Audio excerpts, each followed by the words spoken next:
Lesson 12-3, Percentage of a Number. By the end of today's lesson, you will be able to find the percentage of a number. When trying to find the percentage of a number, we can first estimate using benchmark percents. Those are commonly known and frequently used percents, such as 10%, 25%, 50%, and they're common fractions. So if we were asked to find 45% of 360, we would use the benchmark percents, 50%, because it's very close to 40%, and we can figure, or 45% rather, and we can figure out what 50% of 360 would be. So 360, or the 50%, that would be 1/2 is the fraction, times 360, and then we can reduce that down,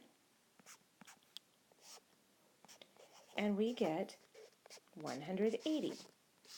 So if we were estimating, we would say that 45% of 360 would be about 180.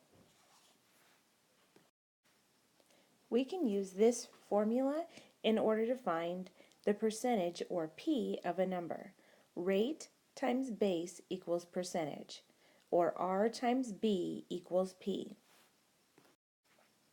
Going back to our original example of what would the percentage 45% of 360 equal, we write it out like this: 45% of 360 equals P. So we would put the 45% as a decimal, and that would equal 40.45 times 360, because remember, when we see the word of, we think multiply or times, equals P. So then when you multiply that, you get 162 equals P. So that was how to solve it using a decimal. Now let's take a look at this using a fraction.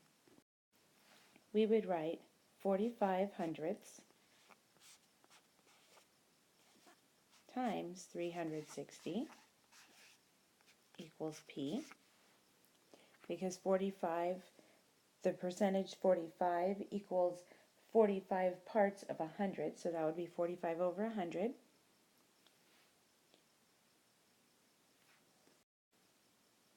So I'm going to go ahead and just put this over 1 to make that my fraction. So then we're going to reduce. So I need a number that goes into 100 and 360 evenly. So in order to make this fraction a little easier to work with and the number smaller, we can reduce the 45 over 100. We can reduce that down. So if we reduce those both by 5, what we end up with would be 9 over 20. So that way it's a smaller number, easier to work with, times the 360 over 1 equals P. So now we have our 20 and 360, so we can reduce those down. 20 goes into itself 1 time, 20 goes into 360 18 times. 9 times 18 equals 162 equals P, which is the same thing that we got when we used the decimal form. Now thinking back to what we had estimated that to be was 180. That was what we said. It was going to be about 180 when we took the 50%. 162 is close to 180, so that was a good estimation. Let's take a look at another example. To find 78% of $24. So if we were to estimate 78%, that's close to 75%, we know, which is 3/4, times 24 over 1. So that would be 18. So our estimation is going to be about 18. So now let's work that out using a decimal. So we have 78% would be 78 hundredths times $24 equals P. Then when we multiply 0.78 times 24, we get $18.72 equals P. So when we compare 1872 to 18, that's very close. So our estimation again helped us out. We can also use proportions in order to figure out percentages. So we would have the part over a whole. In a basketball game between the 6th and 7th grades, 62.5% of 24 free throws were made. How many free throws were made? So our part would be 62.5 rather, over 100. Because 62.5%, remember percents, it's out of 100. So they made 62.5 shots out of every 100. So that's our part over a whole. Then we're going to multiply that by our proportion, which would be N, which we don't know, out of the 24 shots made. Now we would multiply those as we were doing with proportions. So we have N times 100 would equal 100 N equals 62.5 times 24.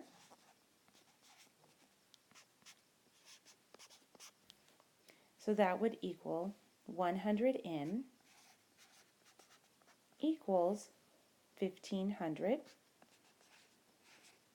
Now I divide both sides by N, by 100 to get the N by itself. So N equals, divide that by 100, and that equals 15.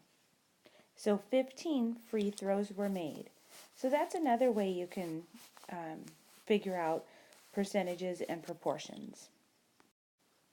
I want you to try to figure out 30% of 60. Pause this and come back and see if you got that correct. All right, I would set that up as a decimal, 0.30 like that, times 60 equals P for the percentage. So when I multiply that, I get 18 equals P. Right? I hope that's what you were able to get also. So I want you now to use a fraction and figure out what 40% of 20 would equal. And then come back and check.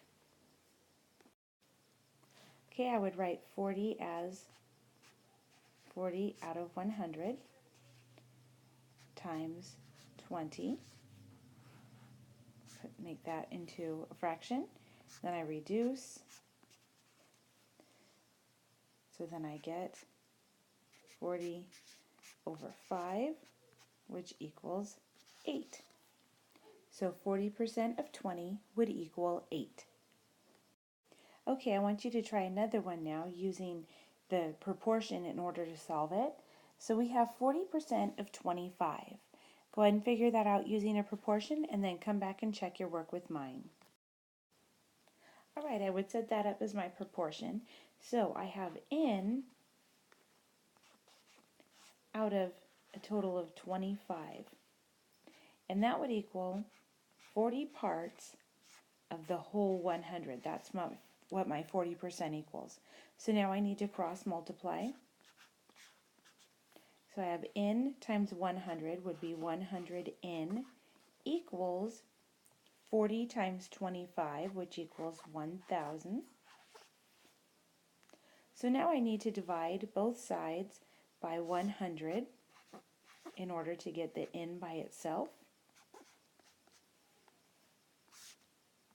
Divided by 100. So N equals 10. All right, I hope that's what you were able to get also. Go ahead and rewatch any parts of today's video before heading off to do today's math assignment.